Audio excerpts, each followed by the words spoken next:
Hello everyone and welcome. My name is Tyler with Up North Aperture, a real estate media company, and in this video I'm going to be talking to you about how to stage your home when you're still living in it. And this is the third step in our series where we go through and we break down the process to make your home look as good as possible when you're listing it on the market, and more specifically when you're preparing it for real estate photos.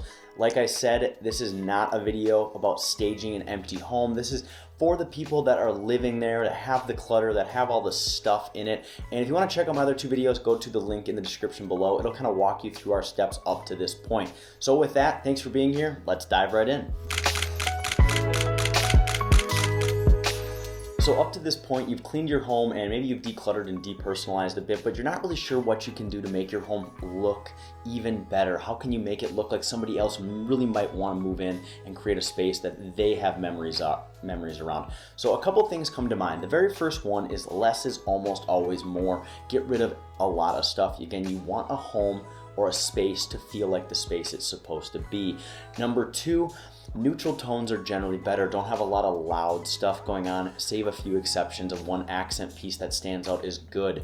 And the third and final thing is remove personality, which can be hard for some people, but we'll go into more depth on that shortly. So because every space and home is unique, I'm not going to go room by room and tell you how to stage your house. It's really going to come down to how the aesthetics and the layout of your home are. With that being said, I'm going to give just a couple general tips, things to think about as you walk through your home to make it kind of have the most personality it can have without being too much. So generally you're going to start this process a couple days, maybe a week max, before you actually are ready to take photographs of your house. This only should take a little bit of time. You might have to pick up a couple things to kind of give it that flavor that you're going for. But in general, the purpose of staging a home is to flatter a space without being too obvious about what you're trying to do. You want it to remain neutral, but you don't want it to be boring. So you want it to feel like a space that it's designed for. As I stated a minute ago, less is always more when you're staging a house. So I want you to think about going to each room and I want you to say to yourself, is this something I need in the next 2 days that's going to provide functionality to whatever I need to do on my daily basis? If not, remove it. The next thing and the second thing with that is, does this make the room feel like the room it's supposed to be? You want the room that you're focusing on to feel like the room it's supposed to be. So a kitchen should feel like a kitchen, a living room should feel like a living room, a dining room should feel like a dining room, an office should feel like an office. Now, if you're like a lot of people, rooms have a lot of multi-uses. You might have a dining room that kind of bleeds into a living room. You want to try and separate those as much as possible. So go through and make this part of the room that's a dining room very dining room-like. If it doesn't make dining room sense, move it or get rid of it or shift it over to, say, a living room or a kitchen. If it's a living room, make it feel like a living room. Add a few blankets. If you're supposed to be surrounded by a TV for, snuggling up watching movies, that's a great space. Focus on that. A bar or an entertaining space should focus on that. That's where you put those types of things. And if it doesn't enhance that part of the room, then just get rid of it. There's no reason to keep it. Clutter is not always good. Now I want you to go through and envision that you're someone seeing the home for the first time, whether it's the photographer coming to the house or you've got someone doing a showing to come see your property. And think about it from their standpoint. I want you to focus on your entryway. That's the first step through a home where they get their first kind of impression. So make that spot feel warm and inviting. There's some goofy thing that makes it like a dark corner. Add a lamp to it. Make it feel like they want to be there. So another tip is rugs. Area rugs are great if they make a space feel warm and inviting. Say you've got a hardwood floor bedroom and you've got a giant rug underneath the bed. That's a great space to have a big area rug. However, runner rugs down hallways and little small rugs in front of like sinks and things like that, get rid of them. You want the floor to be a selling feature, and a lot of times those types of rugs are a lot more dingy than people realize. Now there's exceptions to all these rules, so take it with a grain of salt, but in general practice, those rugs are not good. The one exception to that as a whole is have a rug down at the front entryway so that people can come in and take their shoes off. That might be different for photos. You're gonna have to assess your space as a whole on your own, but generally that front door rug is a good rug to have. The next tip is going to be focus on freshness. Nothing makes a room feel better than if you've got a bowl of fresh fruit or a couple green plants or a new book bouquet of flowers that smells good. And sure, you could bake a bunch of cookies for a showing, but those aren't going to turn up in photos. So for photographs, you want to focus on things people can see. They still give it that fresh vibe. Like I said, a bouquet of flowers or a bowl of fruit will really enhance a room, or maybe a couple of green plants will liven up a space and give it that pop of color it needs without being too overwhelming to the viewer. So my next tip that I want to talk about is lighting, and I'm not talking about industrial lighting. I'm talking about the lights in your actual home. I want you to focus on, do all your light bulb sockets around the house. If you've got a fixture, if there's 3, does it have 3 light bulbs in it? Focus on that. So now if you've gone through every room in the house and you've kind of neutralized it, made it feel like a living room, feel like a dining room, it might feel a little dry and bland. And at this point, it's good to maybe add back in a splash of color if you think it needs it. If you're in a living room, a blue blanket or a red blanket or a red picture behind the couch might look great. Bring in something to kind of take your eye's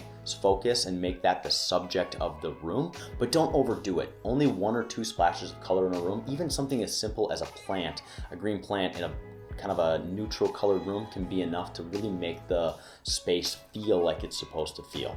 And finally, the last thing inside before we quickly step outside to talk about that is, now that you've kind of decluttered and you've gotten rid of a lot of stuff, I want you to look at where the furniture is placed. Is it still where it should be? If you're feeling like it doesn't really fit anymore, you can always bring a few things back in, or you can move furniture to kind of make that space feel a little better. But it's okay to leave it open. Right? The purpose of what you're trying to do is show the space, not your furniture, which is not being kept in the house when you move. So the goal is to leave the house feeling a little more open, and give someone the impression of, oh, this is a space for entertaining. Wow, I love how large this basement is. You know, this would be a great spot to have company over and play pool or board games. So with that, focus on the space more than the furniture, but sometimes you might have to move some furniture at this point to make it look a little more natural. The last tip for staging is the outside. It's often forgotten about, especially if in the colder months, because you're just not thinking about that. You want the inside of your house to look super good. You don't think about the fact that generally the first photo in your listing is a shot of the front of the house. So the first thing I want you to do is, if you have any garden hoses, doesn't really matter, front of the house, back of the house, generally there's a photo of all of them. Remove any garden hoses and put them inside the house. The next thing I want you to focus on is the lawn. If you need to mow, do it a day or 2 before the actual photo shoot, and rake any leaves the day before you actually are going to get the photo taken. The next thing with that is any down branches or sticks, just remove those. A good photographer will throw those out of the scene anyway, but it's good practice to just clear at least the front of the house of all that debris, since that will be the first shot that people focus on. Speaking of lawn care, if you're gonna water, do it the day before. Don't water your lawn the day of the photo shoot. If it's winter, you're gonna wanna shovel your driveway and maybe put some salt down. That's always good practice. Make the driveway look clear and clean.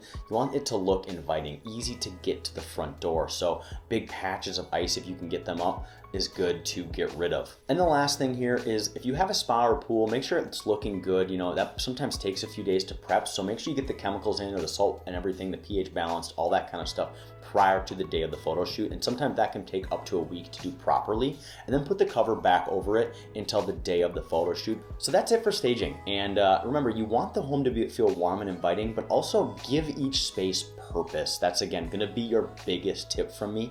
Make it look fresh, make it feel fresh. Again, that bowl of fruit or some flowers or some green plants inside your home make a space feel way better. And then again, give each room purpose. Make sure the focus of the room is what that room is designed for. It'll make people envision what they're actually able to do with it themselves. Again, you might have a great personality and a lot of cool character to your home, but you want it to feel like it could be built around somebody else making memories there. If, as always, you've got any questions on anything staging wise, ask your realtor. They see a lot of homes, they know what looks good, they know what doesn't, so they're a good resource when going through this process. Thank you so much for watching. That's going to do it for this video. The next video, we're going to talk about just the 24 hours prior to the photo shoot, what you can do last minute, as well as what to expect when the photographer is on site. So thanks, we'll see you in the next video.